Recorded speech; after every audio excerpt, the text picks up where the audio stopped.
Hello friends, आप लोगों का स्वागत है हमारे YouTube channel Singh success classes में। तो दोस्तों, हम लोग आज इस वीडियो में बिहार पुलिस का 13वां प्रैक्टिस सेट देखेंगे। ठीक है फ्रेंड्स, इससे पहले हम लोग 12 प्रैक्टिस सेट को देख चुके थे। देखिए फ्रेंड्स, हर जो प्रैक्टिस सेट है अपने आप में बहुत ही मायने रखता है। ठीक है, एक क्वेश्चन आपके एग्ज़ाम में रिजल्ट दिलवा सकता है और एक ही क्वेश्चन आपके एग्ज़ाम से आपको निष्कासित कर सकता है। ठीक है फ्रेंड्स, इसीलिए आपको हर प्रैक्टिस सेट देखना है, एक भी प्रैक्टिस सेट को मिस नहीं करना है। तो चलिए शुरू करते हैं फ्रेंड्स। यदि आप लोगों को प्रैक्टिस सेट नहीं मिल रहा है चैनल पर, तो हमारे सिंह सक्सेस क्लासेस के यूट्यूब पर जाकर प्लेलिस्ट बना चुके हैं हम। उस प्लेलिस्ट में सारा है वीडियो, आप लोग आसानी से देख सकते हैं हमारे चैनल के प्लेलिस्ट में जाकर। ठीक है, तो चलिए शुरू करते हैं आज के पहला क्वेश्चन को। देखिए, पहला क्वेश्चन कह रहा है फ्रेंड्स, भारत छोड़ो आंदोलन के समय इंग्लैंड के प्रधानमंत्री कौन थे? देखिए, जब भारत छोड़ो आंदोलन चलाया जा रहा था उस समय इंग्लैंड के प्रधानमंत्री विंस्टन चर्चिल थे। ठीक है, अर्थात चर्चिल थे। कौन थे? तो चर्चिल का पूरा नाम विंस्टन चर्चिल है। ठीक है, अगला क्वेश्चन कह रहा है, द्वितीय विश्व युद्ध के संबंध में भारतीय कांग्रेस की क्या नीति थी? देखिए, द्वितीय विश्व युद्ध के संबंध में भारतीय राष्ट्रीय कांग्रेस की क्या नीति थी? देखिए फ्रेंड्स, प्रथम विश्व युद्ध कब से कब तक चली थी? तो प्रथम जो विश्व युद्ध चला था वो 1914 से 1918 तक चला था, और दूसरा विश्व युद्ध 1939 से 1945 तक चला था। ठीक है, तो हमारा भारत तो आज़ाद हुआ 1947 में। चला था कब से कब तक द्वितीय विश्व युद्ध, सेकेंड वर्ल्ड वॉर? 1939 से 1945 के बीच चला था फ्रेंड्स। देखिए, भारत कांग्रेस की नीति उस समय क्या थी? तो पूर्ण, जैसे जो इंग्लैंड के जो थे, इंग्लैंड के शासक, वो पूर्ण स्वराज का आश्वासन दिए कि यदि आप सेकेंड वर्ल्ड वॉर में ब्रिटेन को सहयोग देते हैं तो ब्रिटेन आपको पूर्ण आज़ादी दे देगी। ठीक है, यही सोचकर भारतीय राष्ट्रीय कांग्रेस ने द्वितीय विश्व युद्ध में ब्रिटेन का सहयोग किया। ठीक है, पूर्ण स्वतंत्रता का लोभ दिया, इसीलिए भारतीय सहयोग दिए। ठीक है फ्रेंड्स, ऑप्शन नंबर 1 करेक्ट हो जाएगा कि पूर्ण स्वतंत्रता का आश्वासन मिलने पर ब्रिटेन को सहयोग, पूर्ण स्वतंत्रता का लोभ दिए, इसीलिए भारतीय ने ब्रिटेन को सेकेंड वर्ल्ड वॉर में सहयोग किए। ठीक है फ्रेंड्स, चलिए चलते हैं नेक्स्ट क्वेश्चन की ओर। देखिए फ्रेंड्स, अगला क्वेश्चन क्या कह रहा है? अगला कह रहा है, कांग्रेस सोशलिस्ट पार्टी की पहली बैठक पटना में हुई वर्ष? देखिए, कांग्रेस सोशलिस्ट पार्टी की पहली बैठक पटना में हुई थी, वो वर्ष 1934 में ईस्वी में हुई थी। कब हुई थी कांग्रेस सोशलिस्ट पार्टी की प्रथम बैठक? तो प्रथम बैठक कांग्रेस सोशलिस्ट पार्टी की 1934 ईस्वी में पटना में हुई थी। ठीक है फ्रेंड्स, चलिए नेक्स्ट क्वेश्चन की ओर बढ़ते हैं। देखिए, नेक्स्ट क्वेश्चन कह रहा है, गांधी इरविन समझौता मुख्य रूप से, देखिए गांधी इरविन जो समझौता हुआ था वो क्यों हुआ था, किस वजह से गांधी इरविन समझौता हुआ था? तो गोलमेज सम्मेलन में कांग्रेस अपनी भागीदारी निभाए, इसी को लेकर गांधी इरविन समझौता हुआ था। क्यों हुआ था गांधी इरविन समझौता? इसलिए हुआ था ताकि जो कांग्रेस जो गोलमेज सम्मेलन होता है उसमें कांग्रेस अपनी भागीदारी निभाए, अपना वो पार्टिसिपेट करे। ठीक है, क्योंकि देखिए जो फ्रेंड्स, गोलमेज सम्मेलन, अब कुल कितने गोलमेज सम्मेलन हुए? तो कुल 3 ही गोलमेज सम्मेलन हुए। ठीक है, एक 1930, 1931 और 1932, 31, इन तीनों लगातार ईस्वी में गोलमेज सम्मेलन हुआ है, जिसमें कांग्रेस भाग नहीं लेते हैं। तीनों गोलमेज सम्मेलन में फ्रेंड्स, द्वितीय गोलमेज सम्मेलन सिर्फ ऐसा रहा जिसमें कांग्रेस पार्टिसिपेट की, अर्थात कांग्रेस भाग लिए। ठीक है, तीनों गोलमेज सम्मेलन में, किस गोलमेज सम्मेलन में कांग्रेस भाग लिए? तो दूसरे गोलमेज सम्मेलन में भाग लिए। ठीक है, तो वो भी गांधी इरविन समझौता के वजह से ही भाग लिए। यदि समझौता नहीं होता तो कांग्रेस अपना भागीदारी नहीं निभाते। ठीक है फ्रेंड्स, इसलिए हो जाएगा ऑप्शन नंबर 1 करेक्ट। गोलमेज सम्मेलन में कांग्रेस की भागीदारी जो है सहज करने के लिए गांधी इरविन समझौता हुआ था। ठीक है फ्रेंड्स, देखिए अगला क्वेश्चन क्या कह रहा है फ्रेंड्स। देखिए, 2 क्वेश्चन को सेट करते हैं। देखिए, अगला क्वेश्चन क्या कर रहा है फ्रेंड्स, कह रहा है, प्रथम गोलमेज सम्मेलन के बारे में निम्नलिखित में कौन सा एक सही नहीं है? सही नहीं है मतलब गलत को ढूंढने के लिए कह रहा है। ये जो प्रथम गोलमेज सम्मेलन हुआ था फ्रेंड्स, वो वर्ष 1930 ईस्वी में हुआ था। कब हुआ था? सॉरी फ्रेंड्स, 1930 ईस्वी में। और कहाँ हुआ था? लंदन में हुआ था। कह रहा है पहला ऑप्शन, यह 1930 में आयोजित हुआ था। तो हाँ फ्रेंड्स, प्रथम गोलमेज सम्मेलन हुआ था वो वर्ष 1930 ईस्वी में आयोजित लंदन में हुआ था। ठीक है, और साइमन कमीशन आयोग की रिपोर्ट की चर्चा करनी थी। अर्थात साइमन कमीशन आयोग जो भारत आगमन हुआ था उसी की रिपोर्ट पर चर्चा करने को लेकर प्रथम गोलमेज सम्मेलन आयोजित हुआ। ठीक है फ्रेंड्स, तो तीनों करेक्ट हो जाएगा, ए भी करेक्ट, बी भी करेक्ट, सी भी करेक्ट। लेकिन कह रहा है कि कौन गोलमेज सम्मेलन के बारे में सही नहीं है, तो ऑप्शन नंबर डी सही नहीं कह रहा है गोलमेज सम्मेलन के बारे में। तो ऑप्शन नंबर क्या हो जाएगा फाइनली करेक्ट फ्रेंड्स, तो फाइनली डी करेक्ट हो जाएगा कि इसमें कांग्रेस प्रतिनिधि मंडल में प्रतिभा किया, ये किसी भी प्रकार से प्रथम गोलमेज सम्मेलन के लिए उपयुक्त कथन नहीं है। ठीक है फ्रेंड्स, ये तीनों सही हो जाएगा कि यह 1930 में आयोजित किया गया था, साइमन कमीशन आयोग की रिपोर्ट का चर्चा हुआ था इसमें, और यह आयोजन जो लंदन में हुआ था। ठीक है, अगला क्वेश्चन कह रहा है फ्रेंड्स, यदि भारत का प्रधानमंत्री संसद के उच्च सदन के सदस्य हो तो।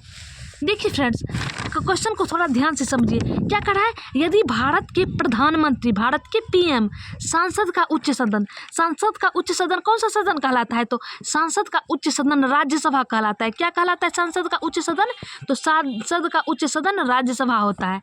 यही कह रहा है, यदि भारत के प्रधानमंत्री संसद के उच्च सदन अर्थात भारत के प्रधानमंत्री राज्यसभा के सदस्य हो तो वो क्या नहीं कर सकते हैं, तो वो अविश्वास प्रस्ताव की स्थिति में अपने पक्ष में वोट नहीं दे सकेंगे। देखिए, यदि भारत के जो प्रधानमंत्री है वो संसद के उच्च सदन अर्थात वो राज्यसभा के सदस्य भी होते हैं, तो वो यदि उनके खिलाफ अविश्वास प्रस्ताव लाया जाता है, यदि प्रधानमंत्री के खिलाफ अविश्वास प्रस्ताव लाया भी जाता है, तो फ्रेंड्स वो अपने पक्ष में मतदान नहीं कर सकते हैं। ठीक है, इस प्रकार ऑप्शन नंबर ए करेक्ट हो जाएगा। ठीक है, तो चलिए चलते हैं नेक्स्ट क्वेश्चन की ओर। देखिए अगला क्वेश्चन फ्रेंड्स क्या कह रहा है, अगला क्वेश्चन कह रहा है, मनमोहन सिंह के संबंध में कौन सा सही नहीं है। मनमोहन सिंह हमारे भारत के प्रधानमंत्री के पद पर भी रह चुके हैं। ठीक है फ्रेंड्स, देखिए कह रहा है मनमोहन सिंह के संबंध में कौन सा कथन सही नहीं है। वो भारत के पूर्व वित्त मंत्री रहे हैं। ठीक है, वो भारत के पूर्व वित्त मंत्री रहे हैं। डॉक्टर मनमोहन सिंह वित्त मंत्री के पद पर हैं। कब से कब तक रहे हैं, तो 1991 से लेकर 96 तक वो वित्त मंत्री के पद पर रहे हैं। भारत के पूर्व वित्त मंत्री कहे जाएंगे अभी। ठीक है, वो वित्त मंत्री के पद पर रहे हैं मनमोहन सिंह, और वो भारतीय रिजर्व बैंक के पूर्व गवर्नर। हाँ तो फ्रेंड्स, मनमोहन सिंह भारतीय रिजर्व बैंक RBI के पूर्व गवर्नर भी रहे हैं। ठीक है फ्रेंड्स, फिर अगला कह रहा है वित्त आयोग के पूर्व अध्यक्ष। तो नहीं फ्रेंड्स, ये वित्त आयोग के पूर्व अध्यक्ष नहीं थे। ठीक है, ये कभी भी वित्त आयोग के अध्यक्ष नहीं बने मनमोहन सिंह। अगला कह रहा है अंतर्राष्ट्रीय मुद्रा कोष में भारत के पूर्व प्रतिनिधि। तो हाँ फ्रेंड्स, अंतर्राष्ट्रीय मुद्रा कोष में भारत के पूर्व प्रतिनिधि के तौर पर ये कार्यरत थे। ठीक है, अंतर्राष्ट्रीय मुद्रा कोष में भारत के पूर्व प्रतिनिधि के तौर पर कार्यरत थे, लेकिन ये वित्त आयोग के पूर्व अध्यक्ष नहीं थे। RBI के पूर्व गवर्नर भी थे और पूर्व वित्त मंत्री भी थे, जो 91 से 96 तक पद पर है। तो इस प्रकार ऑप्शन नंबर सी करेक्ट हो जाएगा कि वे कभी भी वित्त आयोग के अध्यक्ष नहीं बने हैं। ठीक है, अगला कह रहा है नियंत्रक। देखिए फ्रेंड्स, एक बात और जान लीजिए डॉक्टर मनमोहन सिंह के बारे में। ये जो मनमोहन सिंह थे ना, ये असम और राजस्थान इन दोनों राज्यों के राज्यसभा के सदस्य रहे हैं। ये दरोगा का पूछा हुआ क्वेश्चन है। ठीक है फ्रेंड्स, कि मनमोहन सिंह ऐसे किन दो राज्यों के राज्यसभा के सदस्य रहे हैं, तो असम और राजस्थान, इन दोनों को याद रखना है कि इन दोनों राज्यसभा के सदस्य रहे हैं, और ये देश के प्रथम सिख प्रधानमंत्री हुए हैं। ये तो प्रधानमंत्री थे मनमोहन सिंह, लेकिन ये सिख धर्म से बिलोंग्स करते थे, इसलिए इन्हें सिख प्रधानमंत्री भी कह सकते हैं मनमोहन सिंह को। ठीक है, अगला क्वेश्चन कह रहा है नियंत्रक एवं महालेखा परीक्षक, जिसको शॉर्ट में कैग कहते हैं। क्या कहते हैं नियंत्रक एवं महालेखा परीक्षक को, तो कैग कहते हैं फ्रेंड्स। ठीक है, CAG कैग कहते हैं नियंत्रक एवं महालेखा परीक्षक को। कह रहा है नियंत्रक एवं महालेखा परीक्षक की टीका टिप्पणी पर उचित कार्रवाई करने की अंतिम जिम्मेदारी किसकी होती है। तो फ्रेंड्स देखिए, जो कैग होते हैं अर्थात नियंत्रक एवं महालेखा परीक्षक जो होते हैं, उस पर उचित कार्रवाई करने का जो हक होता है अर्थात जिसकी जिम्मेदारी होती है वो सांसद की होती है। किन की होती है, सांसद की होती है, क्योंकि वे जनता द्वारा चुने हुए प्रतिनिधित्व सांसद होते हैं। ठीक है, क्योंकि जनता के द्वारा चुने हुए प्रतिनिधित्व सांसद होते हैं। देखिए अगला क्वेश्चन, देखिए फ्रेंड्स अगला क्वेश्चन, देखिए अगला क्वेश्चन क्या कर रहा है, अगला क्वेश्चन कह रहा है फ्रेंड्स, देखिए फ्रेंड्स इसमें थोड़ा सा आपको अलग से भी जो इम्पोर्टेंट क्वेश्चन है उसको भी बता देते हैं, ठीक है, ताकि आपको अच्छे से याद रहे, ज़्यादा से ज़्यादा पॉइंट आपको समझ में आए, इसीलिए वीडियो थोड़ा आज का लंबा होगा, ठीक है फ्रेंड्स। अगला क्वेश्चन करा है, भारत के प्रथम विधि अधिकारी के रूप में कौन जाना जाता है? भारत के प्रथम विधि अधिकारी के रूप में भारत का महान्यवादी जाना जाता है। महान्यवादी को भारत के प्रथम विधि अधिकारी के रूप में जाना जाता है। किसे जाना जाता है भारत के प्रथम विधि अधिकारी के रूप में? तो भारत के महान्यवादी को जाना जाता है, ठीक है फ्रेंड्स। अगला कह रहा है फ्रेंड्स कि संविधान में मंत्रिमंडल का एक ही बार प्रयोग हुआ है और वह किस आर्टिकल में हुआ है? तो जो संविधान में मंत्रिमंडल शब्द का प्रयोग हुआ है वो आर्टिकल नंबर 352 में हुआ है, अर्थात अनुच्छेद 352 में मंत्रिमंडल शब्द की चर्चा की गई है, ठीक है। तो फ्रेंड्स वही महान्यवादी की चर्चा आर्टिकल नंबर 76 में किया गया है। महान्यवादी की चर्चा किस अनुच्छेद में किया गया है? तो 76 अनुच्छेद में किया गया है, 76वां अनुच्छेद में किया गया है भारत के महान्यवादी की चर्चा। वही मंत्रिमंडल शब्द की चर्चा आर्टिकल नंबर 312 में किया गया है, ठीक है फ्रेंड्स। अगला कह रहा है मकर रेखा नहीं गुजरती है। तो मकर रेखा है जो फ्रेंड्स वो ब्राज़ील, अर्जेंटीना और चिली इन तीनों जगहों से गुजरती है, लेकिन बोलीविया से होकर नहीं गुजरती है। किन किन जगहों से मकर रेखा गुजरती है? तो ब्राज़ील, अर्जेंटीना और चिली इन तीनों देशों से मकर रेखा गुजरती है, बट बोलीविया जो है इनसे यहाँ से मकर रेखा नहीं गुजरती है। तो इस प्रकार ऑप्शन नंबर डी करेक्ट हो जाएगा, ठीक है। तो चलिए चलते हैं नेक्स्ट क्वेश्चन की ओर। देखिए फ्रेंड्स अगला क्वेश्चन कह रहा है, जब IST यामियोत्तर पर दोपहर होती है। देखिए IST क्या होता है फ्रेंड्स? IST का फुल फॉर्म होता है international stand time. International stand time, तो इंटरनेशनल स्टैंड टाइम होता क्या है? तो 82.5 डिग्री पूर्वी देशांतर रेखा को IST अर्थात इंटरनेशनल स्टैंड टाइम कहा जाता है। किसको कहा जाता है IST यामियोत्तर? तो 82.5 डिग्री पूर्वी देशांतर रेखा को IST यामियोत्तर कहा जाता है, ठीक है फ्रेंड्स। जब यह धरती पर के दोपहर पर होती है तब धरती पर अन्य स्थान पर लोग सुबह 6 बजे की चाय पी रहा होता है, तब इस स्थान का देशांतर क्या होगा? तो फ्रेंड्स आप सीधी वे में समझिए, कह रहा है जब IST इंटरनेशनल स्टैंड टाइम अर्थात 82.5 डिग्री पूर्वी देशांतर जब दोपहर होती है तब धरती पर के अन्य स्थान पर के जो लोग होते हैं वह सुबह की 6 बजे का चाय पी रहे होते हैं, अर्थात सुबह का 6 बज जाता है। तो इस समय का देशांतर क्या होगा? तो देशांतर 60 डिग्री 25 इंच वेस्ट होता है, ठीक है। 7 डिग्री 25 इंच वेस्ट होता है, अर्थात पश्चिम में होता है। अगला कह रहा है बसंत विषुव निम्नलिखित में से कब होता है?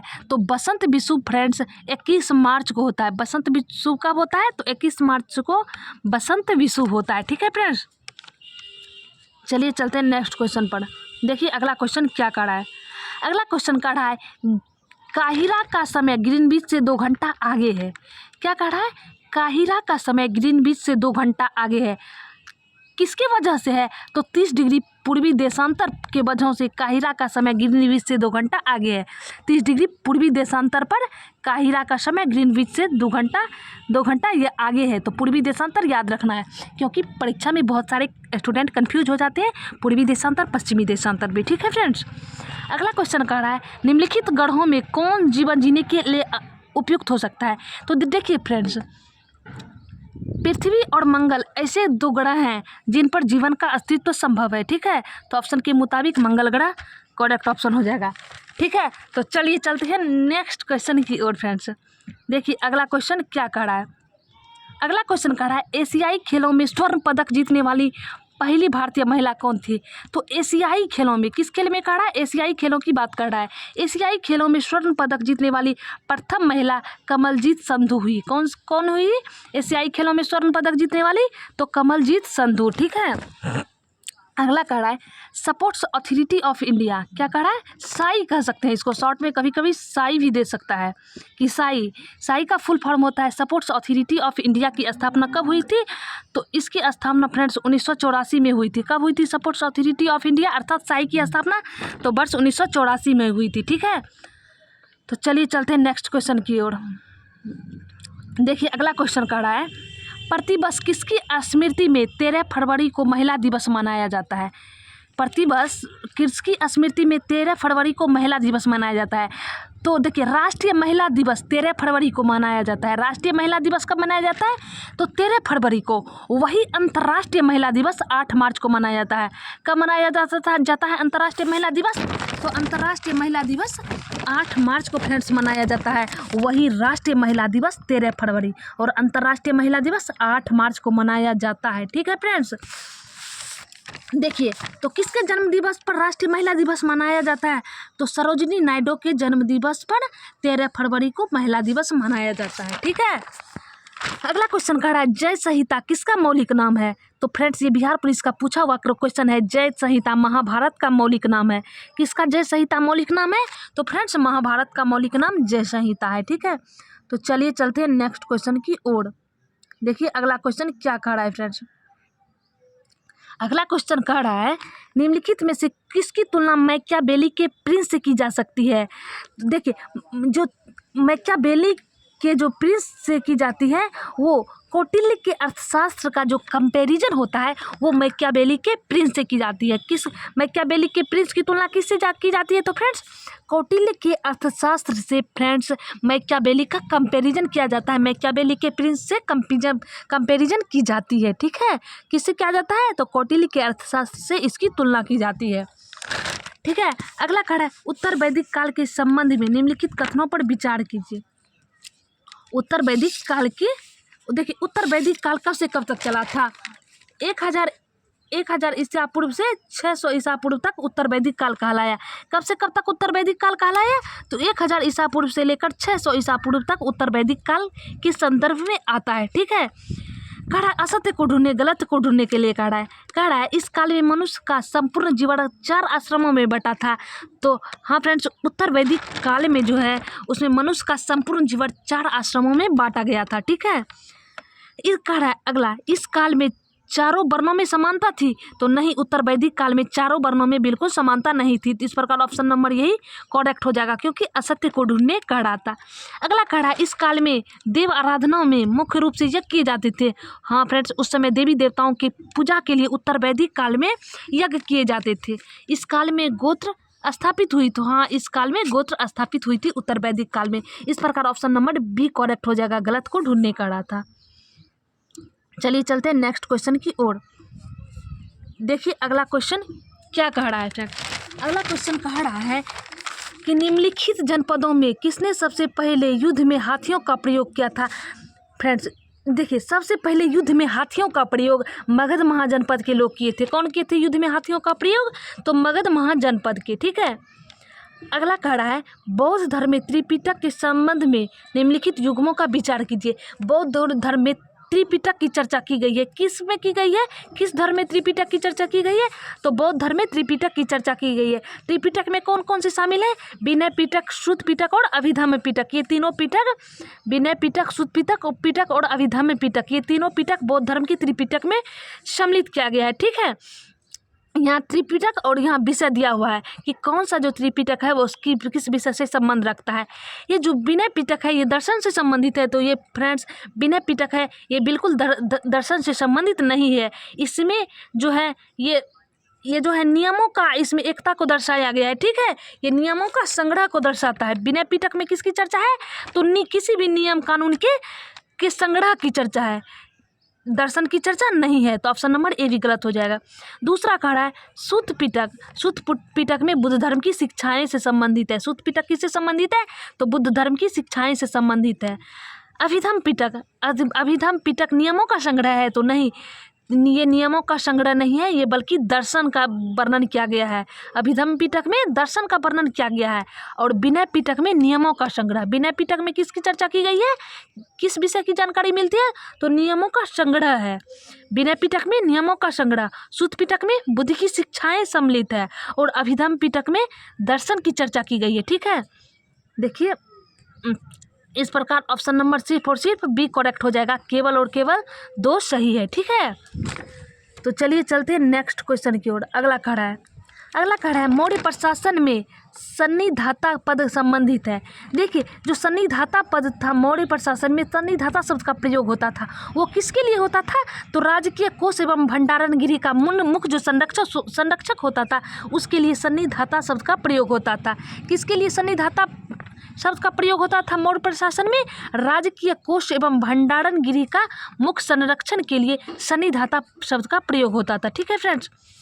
अगला कह रहा है निम्नलिखित में से किस शासक ने प्रसिद्ध सुदर्शन झील का जीर्णोद्धार करवाया था। देखिए सुदर्शन झील का जो जीर्णोद्धार करवाया था वो रुद्रदामन प्रथम करवाए थे। जीर्णोद्धार कौन करवाए थे? जीर्णोद्धार रुद्रदामन प्रथम करवाए थे। वही जो सुदर्शन झील का निर्माण करवाए थे, निर्माणकर्ता चंद्रगुप्त मौर्य रहे हैं। सुदर्शन झील के निर्माणकर्ता कौन रहे हैं? तो वह इसका पुनर्निर्माण अशोक करवाए थे। कौन करवाए थे पुनर्निर्माण? देखिए सुदर्शन झील का जो जीर्णोद्धार करवाया था वो रुद्रदामन प्रथम था। कौन था? जीर्णोद्धार कौन करवाए थे? तो रुद्रदामन प्रथम। और इसका पुनर्निर्माण अशोक करवाए थे। पुनर्निर्माण कौन करवाए थे? अशोक। और निर्माण चंद्रगुप्त मौर्य। निर्माण कौन करवाए थे? चंद्रगुप्त मौर्य। इस बात को याद रखना है, इसमें बहुत सारे स्टूडेंट कंफ्यूज होते हैं।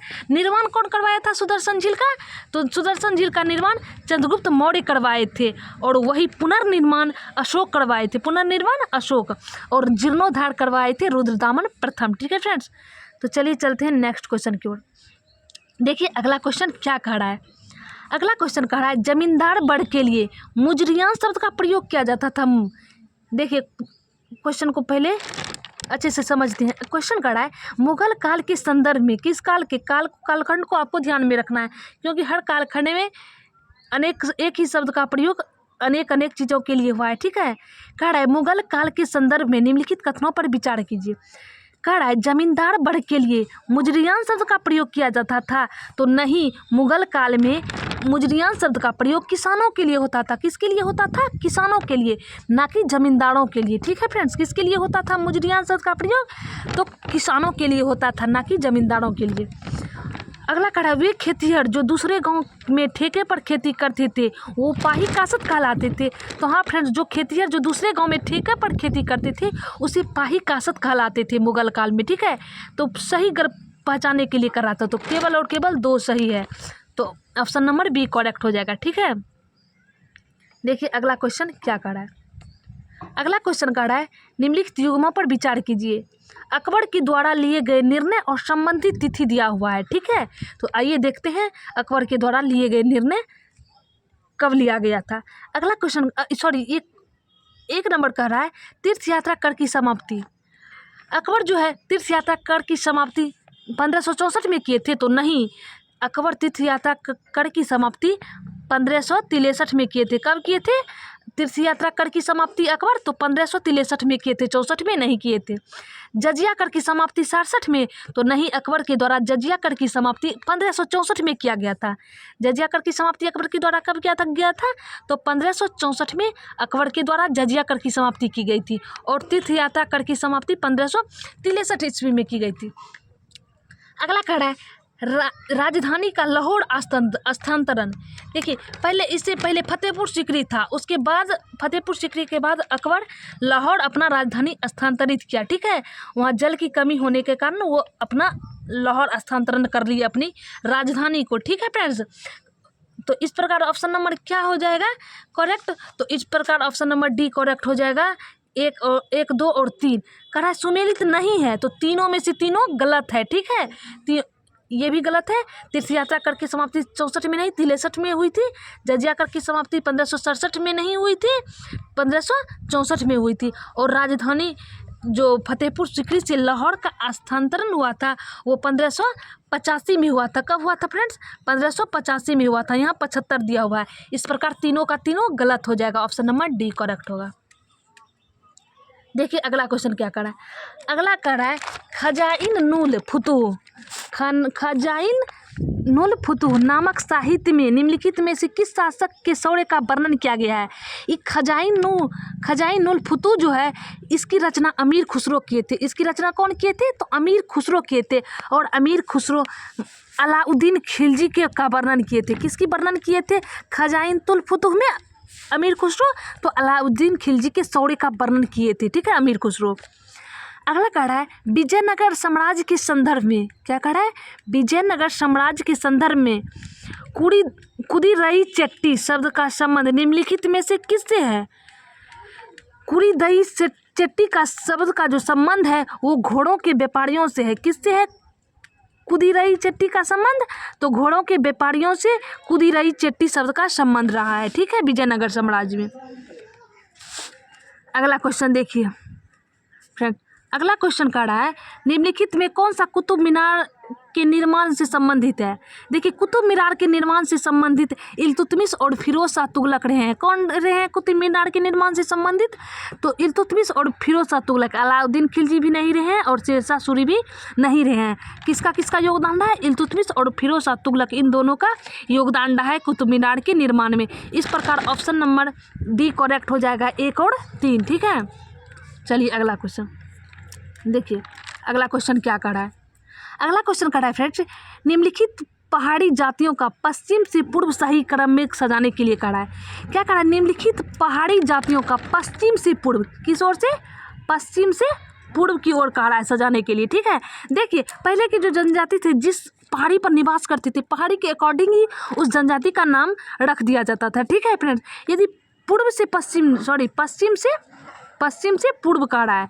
देखिए पश्चिम में पहले गारो रखा गया, गारो, उसके बाद खासी, जिस तरह की पहाड़ी थी। देखिए गारो, खासी, जैंतिया और नागा।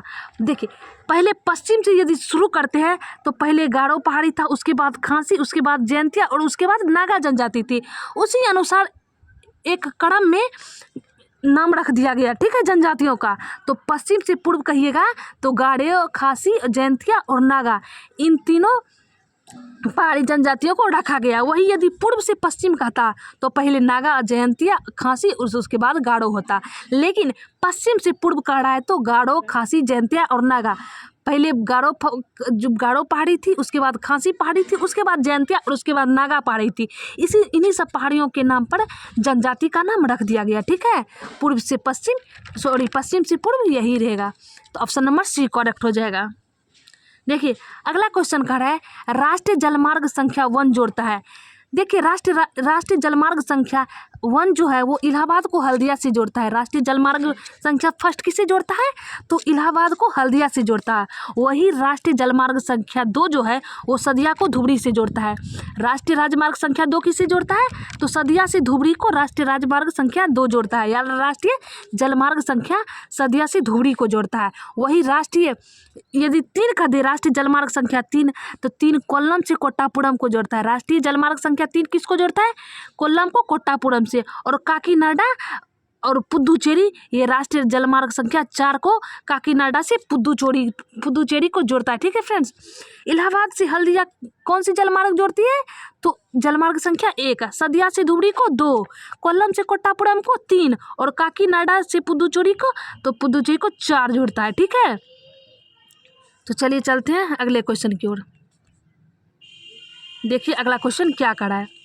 अगला क्वेश्चन कह रहा है जनगणना 2011 के अनुसार निम्नलिखित में से किस भारतीय राज्य की जनसंख्या वृद्धि जो है नकारात्मक दर्ज की गई है? तो 2011 के जनगणना के अनुसार भारतीय राज्य जो है नागालैंड की जो वृद्धि नकारात्मक दर्ज की गई है, अर्थात नागालैंड में ज़्यादा लोगों की संख्या पे वृद्धि नहीं हुई है। ठीक है, नकारात्मक वृद्धि दर्ज हुई है नागालैंड राज्य की। ठीक है, अगला कह रहा है निम्नलिखित में कौन सी मिश्रित खेती की प्रमुख विशेषता है? तो मिश्रित खेती की प्रमुख विशेषता पशुपालन और मत्स्य पालन जो है या सस्य पालन को एक साथ करना मिश्रित खेती के अंतर्गत आता है। ठीक है friends, option number C correct हो जाएगा। तो चलिए चलते हैं नेक्स्ट क्वेश्चन की। और अगला क्वेश्चन कह रहा है निम्नलिखित में से कौन सी फसल भारत में रबी की प्रमुख अनाज है?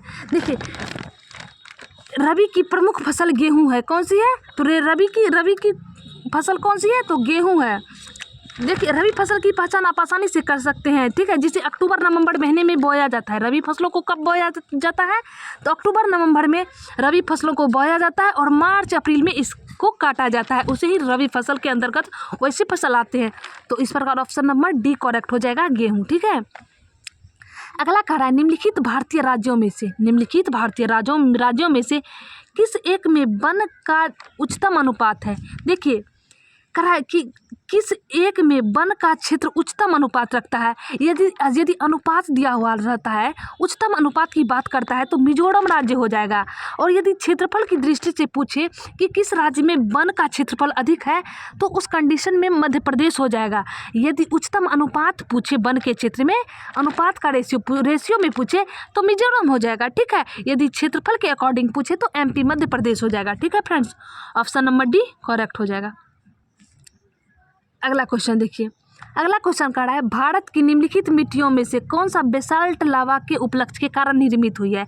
देखिए बेसाल्ट लावा के उपक्षय के कारण निर्मित हुई है, तो वो रेगुर मिट्टी हुई है। बेसाल्ट लावा के उपक्षय के कारण कौन सी मिट्टी निर्माण हुई है, तो रेगुर मिट्टी का निर्माण हुआ है, ठीक है फ्रेंड्स, बेसाल्ट लावा के उपक्षय के कारण। अगला क्वेश्चन कह रहा है निम्नलिखित नदियों में से किसको दक्षिण की गंगा कहा गया है।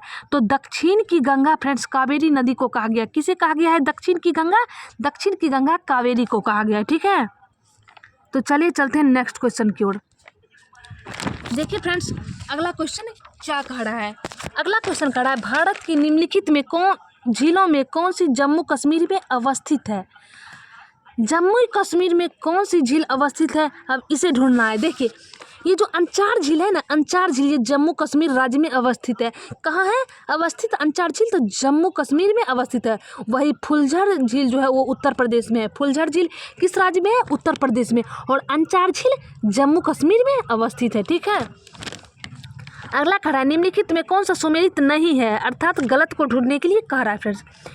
यहाँ गर्म जल स्रोत दिया हुआ और यहाँ अवस्थिति दर्शाया हुआ है। ये जो गर्म जल स्रोत है, ये मणिकरण,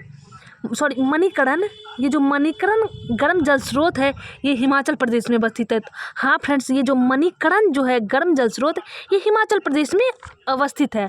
और वही ज्वालामुखी जम्मू एवं कश्मीर में नहीं अवस्थित है, ज्वालामुखी भी हिमाचल ही प्रदेश में अवस्थित है, ठीक है फ्रेंड्स। ज्वालामुखी गर्म जल स्रोत कहाँ अवस्थित है? तो हिमाचल प्रदेश में।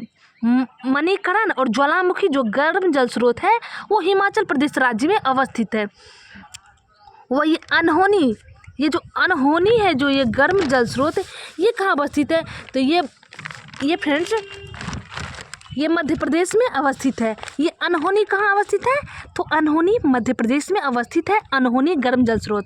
और तप्तपानी भी उड़ीसा में अवस्थित है। तो इस प्रकार ऑप्शन नंबर बी करेक्ट हो जाएगा, क्योंकि गलत को ढूंढने के लिए कह रहा था कि कौन सा सुमेलित नहीं है। तो ये ज्वालामुखी सुमेलित नहीं है। ज्वालामुखी जो है गर्म जल स्रोत है वो भी हिमाचल प्रदेश में है, और मणिकरण भी हिमाचल प्रदेश में अवस्थित है, और अनहोनी मध्य प्रदेश में, और तप्तपानी उड़ीसा में, ठीक है फ्रेंड्स। तो चलिए चलते हैं नेक्स्ट क्वेश्चन की ओर। देखिए अगला क्वेश्चन क्या कह रहा है फ्रेंड्स। अगला क्वेश्चन कह रहा है भारत में राज्य विधान पालिकाओं स्टेट लेजिस्लेटिव, क्या कह रहा है? भारत में राज्य विधान पालिकाओं अर्थात स्टेट लेजिस्लेटिव जिसे कहते हैं, राज्य विधान पालिकाओं को स्टेट लेजिस्लेटिव भी कहते हैं, का उच्च सदन कौन सा है? जो राज्य विधान पालिकाओं का है उच्च सदन वो विधान पालिका परिषद होता है। उच्च सदन विधान पालिकाओं का उच्च सदन कौन सा होता है? तो विधान पालिका परिषद। विधान पालिका परिषद राज्य विधान पालिकाओं का उच्च सदन होता है, ठीक है फ्रेंड्स। अगला कह रहा है भारतीय संविधान के अनुच्छेद 170 के अनुसार, भारतीय संविधान के अनुच्छेद 170 के अनुसार किसी राज्य की विधानसभा के सदस्यों की न्यूनतम तथा अधिकतम संख्या कितनी हो सकती है? देखिए फ्रेंड्स क्वेश्चन को एक बार और अच्छी तरह से समझिए ताकि आपको अच्छे से माइंड में सेट हो सके। कह रहा है भारतीय संविधान के अनुच्छेद 170 के अनुसार किसी राज्य के विधानसभा के सदस्यों की न्यूनतम तथा अधिकतम संख्या कितनी होनी चाहिए। तो देखिए किसी भी राज्य के विधानसभा में न्यूनतम 60 और अधिकतम 500 होनी चाहिए, ठीक है। विधानसभा में न्यूनतम कितने सदस्य होने चाहिए? तो किसी भी राज्य के विधानसभा में न्यूनतम 60 सदस्य और अधिकतम 500 सदस्य होने चाहिए, ठीक है, हो सकते हैं या। तो चलिए चलते हैं नेक्स्ट क्वेश्चन की ओर। देखिए अगला क्वेश्चन क्या कर रहा है फ्रेंड्स। अगला क्वेश्चन करा है, निम्नलिखित में से किस राज्य में द्विसदनात्मक विधायिका है। तो देखिए फ्रेंड्स, किस राज्य में द्विसदनात्मक विधायिका है। तो द्विसदनात्मक विधायिका का मतलब क्या होता है। तो द्विसदनात्मक विधायिका का मतलब होता है कि उस राज्य में विधानसभा और विधान परिषद दोनों हो। जिस राज्य में विधानसभा और विधान परिषद दोनों होता है उसे ही द्विसदनात्मक विधायिका कहा जाता है। ठीक है फ्रेंड्स, देखिए भारत के 6 राज्य ऐसे हैं जिसमें द्विसदनात्मक विधायिका अर्थात विधानसभा और विधान परिषद दोनों है। तो भारत के ऐसे 6 राज्य कौन कौन से हैं। तो यूपी, बिहार, ठीक है, महाराष्ट्र, आंध्र प्रदेश और तेलंगाना और कर्नाटक। कौन कौन से। उत्तर प्रदेश, बिहार, महाराष्ट्र। आप लोग लिखना चाहे तो फ्रेंड्स लिख सकते हैं कि जो द्विसदनात्मक विधायिका होता है उसमें विधान परिषद और विधान परिषद दोनों को इंक्लूड किया जाता है। लेकिन भारत में 6 राज्य ऐसे हैं जिसमें द्विसदनात्मक विधानसभा है। तो वो 6 राज्य कौन कौन से हैं तो आप लिख सकते हैं। तो वो 6 राज्य में उत्तर प्रदेश, बिहार, महाराष्ट्र, आंध्र प्रदेश, तेलंगाना और कर्नाटक, ये 6 राज्य जो द्विसदनात्मक विधायिका में आते हैं। ठीक है फ्रेंड्स, कौन कौन आते हैं। यूपी, बिहार और कर्नाटक आते हैं, लेकिन मध्य प्रदेश नहीं आते। तो ऑप्शन नंबर बी करेक्ट हो जाएगा। ठीक है, 6 ही राज्य आते हैं द्विसदनात्मक विधानसभा के अंतर्गत। अगला क्वेश्चन करा है, निम्नलिखित में से किसको भंग नहीं किया जा सकता है परंतु समाप्त किया जा सकता है। फ्रेंड्स करा है किसको भंग नहीं किया जा सकता है लेकिन समाप्त किया जाता है। तो वो फ्रेंड्स राज्य विधान परिषद जो होता है फ्रेंड्स उसे भंग नहीं किया जा सकता है बल्कि उसे समाप्त किया जा सकता है, लेकिन उसे भंग किसी भी परिस्थिति में राज्य विधान परिषद को नहीं किया जा सकता है। ठीक है, अगला कह रहा है, भारत की पहली महिला मुख्यमंत्री कौन थी। तो भारत की पहली महिला जो मुख्यमंत्री थी वो सुचेता कृपालिनी रही है। वो भारत की प्रथम महिला मुख्यमंत्री कौन रही है। तो सुचेता कृपालिनी रही है, जो जो भारत की प्रथम महिला बनी थी मुख्यमंत्री। ठीक है, वो किस राज्य की बनी थी। तो उत्तर प्रदेश राज्य की बनी थी वर्ष 1963-64 में। ठीक है फ्रेंड्स, तो चलिए चलते हैं नेक्स्ट क्वेश्चन में। तो किस राज्य में बनी थी। तो उत्तर प्रदेश राज्य में बनी थी। ठीक है, सुचेता कृपालिनी। देखिए अगला क्वेश्चन क्या कह रहा है फ्रेंड, 2 ही क्वेश्चन को देखते हैं। देखिए अगला क्वेश्चन कह रहा है, भारत के संविधान के अंतर्गत आर्थिक नियोजन योजना विषय है। जो देखिए भारतीय संविधान के अंतर्गत जो ये आर्थिक योजना होते हैं, जितने भी आर्थिक योजना होते हैं उसे समवर्ती सूची में रखा गया है। कि किस में रखा गया है आर्थिक योजना को। तो समवर्ती सूची में इंक्लूड किया गया है आर्थिक योजना को। ठीक है फ्रेंड्स, अगला कह रहा है, भारतीय संविधान की 10वीं अनुसूची सूची का संबंध किससे है। तो फ्रेंड्स आप लोगों को मालूम होगा कि जो भारतीय संविधान है उसमें 395 अनुच्छेद और 12 अनुसूचियां हैं। ठीक है, कितने अनुच्छेद हैं। 395 अनुच्छेद और 12 अनुसूची हैं। उसी में से जो 10वीं अनुसूची है तो 10वीं अनुसूची में दल बदल विरोधी कानून से संबंधित है। ठीक है, दल बदल विरोधी कानून की बातें की गई है 10वीं अनुसूची में। ठीक है फ्रेंड्स, देखिए अगला क्वेश्चन क्या कह रहा है फ्रेंड्स। देखिए अगला क्वेश्चन कह रहा है 48 नंबर का क्वेश्चन, पंचायतों को संवैधानिक दर्जा प्रदान किया गया है। तो पंचायतों को किसके तहत, किस आर्टिकल के तहत संवैधानिक दर्जा मिला है। तो पंचायतों को फ्रेंड्स आर्टिकल नंबर 243 के तहत संवैधानिक दर्जा प्राप्त हुआ है। किसके तहत, अनुच्छेद 243 के अंतर्गत पंचायतों को संवैधानिक दर्जा प्राप्त किया गया है या प्रदान किया गया है, या पंचायत को संवैधानिक दर्जा प्राप्त हुआ है आर्टिकल नंबर 243 के थ्रू। ठीक है, पंचायत को संवैधानिक दर्जा 243 के तहत मिला है। अगला कह रहा है फ्रेंड्स, दादर और नगर हवेली तथा दमन और द्वीप अधिनियम 2019 कब प्रवर्तन में आया। देखिए दादर और नगर हवेली, दमन और द्वीप जो थे ये केंद्र शासित प्रदेश दोनों थे, लेकिन अब दोनों को शामिल कर दिया गया है एक ही में, दादर नगर हवेली और दमन और द्वीप को। ये जो अधिनियम था 2019 में कब प्रवर्तन में आया। तो ये 26 जनवरी 2020 को प्रवर्तन में आया। कब आया, 26 जनवरी 2020 को प्रवर्तन में आया। ठीक है फ्रेंड्स, देखिए आज का सबसे लास्ट क्वेश्चन फ्रेंड्स, देखिए बड़ा क्वेश्चन है, थोड़ा ध्यान दीजिए, समझ में आसानी से आएगा। फ्रेंड्स देखिए लास्ट का क्वेश्चन क्या खड़ा है, आज का 50वां नंबर क्वेश्चन खड़ा है। देखिए 50 नंबर का क्वेश्चन फ्रेंड्स क्या कह रहा है, आइए क्वेश्चन बड़ा है, हम चारों ऑप्शन को पढ़ते हैं फ्रेंड्स। ठीक है, कह रहा है किसी संविधान संशोधन विधेयक को, क्या कह रहा है, किसी संविधान संशोधन विधेयक को भारत के राष्ट्रपति के पूर्व सिफारिश की अपेक्षा होती है। तो हाँ फ्रेंड्स, देखिए यदि किसी भी संविधान संशोधन में यदि विधेयक को पारित करना होता है, उसमें राष्ट्रपति के पूर्व अनुमति की ज़रूरत नहीं होती है। यानी राष्ट्रपति की सिफारिश के यदि कह सकते हैं इस प्रकार की राष्ट्रपति की किसी प्रकार की संविधान संशोधक विधेयक में राष्ट्रपति की आवश्यकता नहीं होती है। ठीक है, यदि सांसद उसे प्रस्तुत करेंगे सदन में तो राष्ट्रपति को मानना ही पड़ेगा, अर्थात उनकी हस्तक्षेप नहीं होती है। कराए जब कोई संविधान संशोधन विधेयक क्या कराए जब संविधान संशोधन विधेयक भारत के राष्ट्रपति के समक्ष प्रस्तुत किया जाता है। क्या कराए जब कोई संविधान संशोधन जो विधेयक होता है जब वो भारत के राष्ट्रपति के समक्ष प्रस्तुत किया जाता हो तो भारत के राष्ट्रपति के लिए यह बाध्यकर है कि वो अपनी अनुमति देते। तो हाँ फ्रेंड्स, यदि संविधान संशोधन विधेयक को भारत के राष्ट्रपति के समक्ष प्रस्तुत करता है तो भारत के राष्ट्रपति है जो वो किसी भी बातों को लेकर मुँह कर नहीं सकते हैं, वो अपना अनुमति किसी भी परिस्थिति में अवश्य देंगे। ठीक है फ्रेंड्स, तो ऑप्शन नंबर 2 भी सही हो जाएगा, लेकिन एक नहीं सही होगा। उसमें राष्ट्रपति की कोई ज़रूरत नहीं होती है, राष्ट्रपति की कोई भागीदारी नहीं होती है।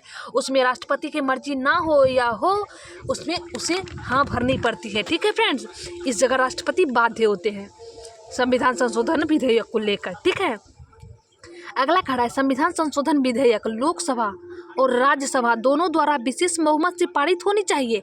तो हाँ फ्रेंड्स, संविधान संशोधन जो विधेयक होता है लोकसभा और राज्यसभा दोनों के द्वारा विशेष बहुमत पारित होना चाहिए और इसके लिए संयुक्त बैठक का भी कोई उपबंध नहीं है।